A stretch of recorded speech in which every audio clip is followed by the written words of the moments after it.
تو اللہ کے نبی کی آنکھیں چھلک پڑی.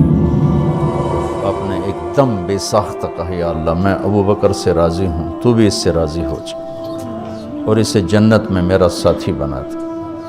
تو اسی وقت جبریل اترے اور آ کر کہا یا رسول اللہ، اللہ تعالیٰ خوشخبری دے رہے ہیں کہ وہ آپ کے ساتھی سے راضی ہو چکے ہیں اور جنت میں یہ آپ کے ساتھی بھی ہیں. بیجا ایام کی تلخی کو بھی ہنس کے ناصر، غم کو سہنے میں بھی قدرت نے مزہ رکھا ہے.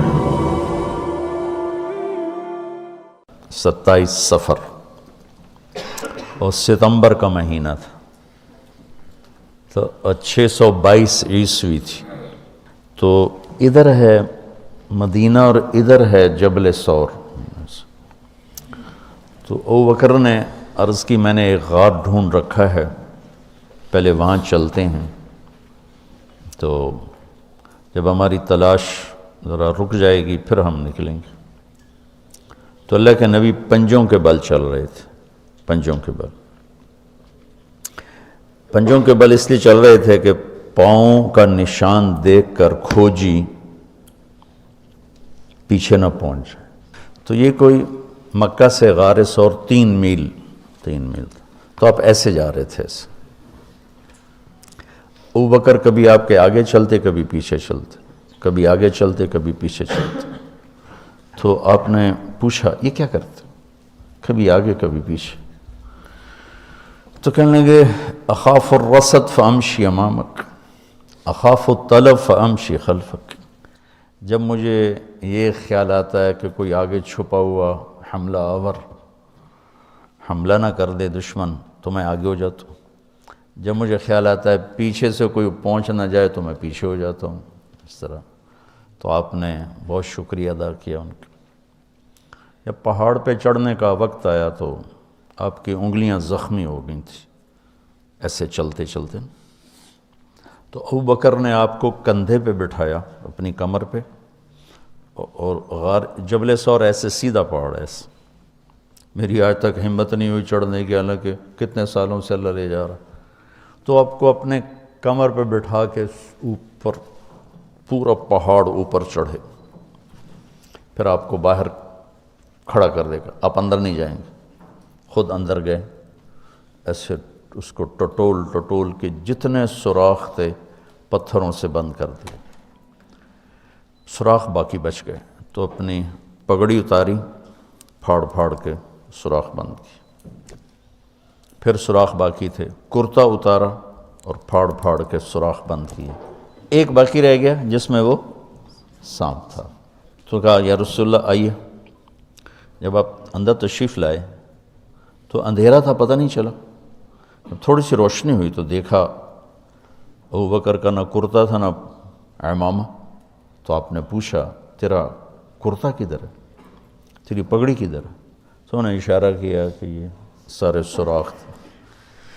تو اللہ کے نبی کی آنکھیں چھلک پڑیں. آپ نے ایک دم بے ساختہ کہا یا اللہ میں ابو بکر سے راضی ہوں، تو بھی اس سے راضی ہو جا اور اسے جنت میں میرا ساتھی بنا دے. تو اسی وقت جبریل اترے اور آ کر کہا یا رسول اللہ، اللہ تعالیٰ خوشخبری دے رہے ہیں کہ وہ آپ کے ساتھی سے راضی ہو چکے ہیں اور جنت میں یہ آپ کے ساتھی بھی ہیں. یہ خوشخبری ہے کہ یہ جنت میں آپ کے ساتھی ہیں. تو انہوں نے قریش نے کھوجی بلا لی. تو انہوں نے وہ انگلیاں پکڑ لیں اور ان انگلیوں پہ چلتے چلتے چلتے جبل ثور پہنچا دیا. تو اللہ نے ان کے آنے سے پہلے، غار کا دہانہ بڑا ہے، ایک بیل ہو گیا، اس کے بیچ میں مکڑیوں نے جالے پھیلا دیے. ایک کبوتری نے تن کے رکھ کے انڈے دے دی. تو ان کے جانے سے پہلے 2 کام ہو چکے تھے. تو وہ کھوجی کیسا، حالانکہ پہاڑ پہ تو کچی زمین پہ تو پورا پاؤں لگتا ہے، پہاڑ پہ تو ایسے ایک آدھ کوئی نشانی پڑتا ہوگا. تو کیسا علم تھا، ان کو لا کر اس نے دروازے پہ کھڑا کر دیا، کہیے اس سے آگے کوئی نہیں. تو ابی بن خلف کہنے لگا تیرا دماغ خراب، یہ جالا محمد کی پیدائش سے بھی پہلے کا بنا ہوا ہے اور تو کہتا ہے ادھر گھس گئے. بے وقوف، کہاں لے کے آ گیا؟ اب ابو بکر ڈر رہے تھے کہ یا رسول اللہ اب کیا ہوگا؟ تو آپ نے کہا ما ظنک باثنین اللہ ثالثہما، جن کا اللہ ساتھی ہو ان کو کیا پریشانی؟ تو امیہ بن خلف نے وہیں دروازے غار کے منہ پہ بیٹھ کے اندر منہ کر کے پیشاب کیا. اب دونوں سامنے بیٹھے تھے. تو آپ نے مسکراتے ہوئے فرمایا دیکھو اگر یہ ہمیں دیکھ سکتے تو یہ یہاں بیٹھ کے پیشاب کرتا. تو انہوں نے آرام سے وہاں پیشاب کیا. وہ سامنے بیٹھے ہوئے تھے دونوں. اللہ نے بیچ میں پردہ ڈال دی. قرآن ابوبکر صدیق کے اندر کے جذبے کو بتاتا ہے. لا تحزن، لا تحزن. قوم موسیٰ جب سامنے پانی اور پیچھے فرعون، تو ان کے جذبات کی ترجمانی کرتا ہے انا لمدرکون، انا لمدرکون. 40 برس کی صحبت اٹھائی ہے دو نبیوں کی، ہارون اور موسیٰ. وہ کلیم اللہ ہیں، پہلے رسول کلیم اللہ. رسول تو ان سے بھی پہلے تھے، کلیم اللہ پہلے کلیم اللہ ہے. اور 4 بڑے انبیاء میں سے ایک ہیں، ابراہیم، موسیٰ، عیسیٰ، نوح، اور 5ویں ہمارے نبی سب سے بڑے. تو جب آگے سمندر اور پیچھے فرعون، تو ان کو اپنے نبی کی کوئی فکر نہیں رہی، نہ موسیٰ علیہ السلام نہ ہارون. انا میں غور کرو اور لام پہ غور کرو. ایک انا اور لام، اس کا ترجمہ میں یوں کیا کرتا ہوں کہ کہنے لگے موسیٰ تو نے مروا کے ہی چھوڑا ہمیں، آپ کا کیا بنے گا، اب کیا ہوگا، آپ کی جانوں کو خطرہ ہے. ہم مارے گئے، ہم پکڑے گئے. تو آگے موسیٰ علیہ السلام نے اتنی شدت سے کہا کلا. کلا کا ترجمہ میں یوں کیا کرتا ہوں کہ ہو تسی اسے لیک کہ یا تسی پانی ڈوب جاؤ یا تو فرعون لتر مارے. لیکن ان معی ربی، میرا رب میرے ساتھ ہے، مجھے بچائے گا تو میری تو فعل تم بھی بچو گے.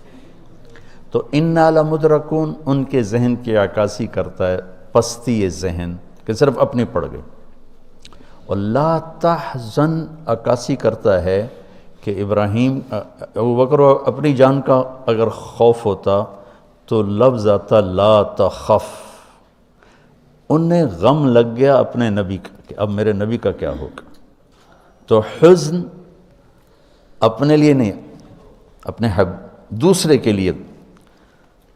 آپ کی اب آپ کا کیا بنا، اب میرے نبی کا کیا بنے گا. اس کیفیت کے لیے قرآن نے اس میں عظمت صدیق ہے. لا تحزن، کہ انہیں اپنا کوئی فکر نہیں تھا، انہیں فکر پڑ گیا نبی کی. تو انہوں نے کہا ان اللہ معنا، اور ان اللہ معنا صدیق کو بھی اپنے ساتھ لے لیا. تیرے میرے دونوں کے ساتھ اللہ ہے، فکر. موسیٰ علیہ السلام نے صرف اپنے آپ کو لیا ان کے اس جملے کی وجہ سے، ان معی ربی، میرا رب میرے ساتھ. تو یہ یعنی اس امت اور اس امت کا فرق میں آپ کو بتا رہا ہوں کہ دونوں لفظ قرآن میں ہیں. سبحان، کیا کمال ہے. اور میں سوچتا ہوں کتنے پست عقل لوگ تھے، اتنے معجزے دیکھ کر 4 قدم چلے تو کہنے لگے اجعلنا الہا کما لہم آلہہ. بالکل ہی بدھو تھے. اور اللہ کے نبی فوت ہوئے. رب ابو بکر کا خطبہ سنو، من کان یعبد محمدا فإن محمدا قد مات ومن کان یعبد اللہ فإن اللہ حی لا یموت. وہ کہہ رہے ہیں اجعلنا الہا کما لہم آلہہ. موجودگی یہ انبیاء، 2 انبیاء کی موجودگی، اور یہاں وہ دنیا چھوڑ چکے ہیں اور ان کا ایک ادنا خادم اعلان کر رہا ہے من کان یعبد محمدا فإن محمدا قد مات ومن کان یعبد اللہ فإن اللہ حی لا یموت. 20 تراویح کے 40 سجدے، ٹھیک ہے نا، 40 سجدوں کے 1500 سے ضرب دو تو 60,000 نیکیاں روزانہ گھر لے جاؤ. اور آخری رات اللہ کا اعلان ہوگا تراویح پڑھی, روزہ رکھا, میں نے سارے گناہوں سے پاک کر دیا, معاف کر دیا. 4 آدمی محروم ہوتے ہیں: شراب پینے والا, ماں باپ کا نافرمان, رشتہ داروں سے لڑنے والا, اور دل میں کینہ پالنے والا. کینہ نفرت سے اگلی سٹیج ہے. ایک ہے نفرت, اسے بغض کہتے ہیں. اور کینہ کیا ہے؟ نقصان پہنچانے کے لیے موقع تلاش کر رہا ہو, ان میں چھڑنا نہیں, اس کو کینہ کہتے ہیں. یہ 4 قسم کے لوگوں کی لیلۃ القدر میں بھی بخشش کوئی نہیں ہے. لیلۃ القدر میں بھی ماں باپ کا نافرمان ہے, شراب پیتا ہے, رشتہ داروں سے لڑتا رہتا ہے, اور دل میں کسی کے لیے بھی کینہ رکھتا ہے, تو اس کی لیلۃ القدر میں بھی بخشش کوئی نہیں, ورنہ سب معافی ہو جاتی ہے. معاف کیا. اور عید کے دن اللہ سب کے لیے کہتا آؤ مانگو, جو مانگو گے دے دیا جائے گا. تو یہ بہت خوبصورت عبادت ہے جو میرا رب ہمارے فائدے کے لیے کتب علیکم الصیام کما کتب علی الذین من قبلکم لعلکم تتقون. اور اس میں قرآن کی تلاوت ہو, چونکہ قرآن اس میں اترا, تورات اس میں اتری, انجیل اس میں اتری, زبور اس میں اتری, ابراہیم علیہ السلام کے صحیفے اس میں اترے.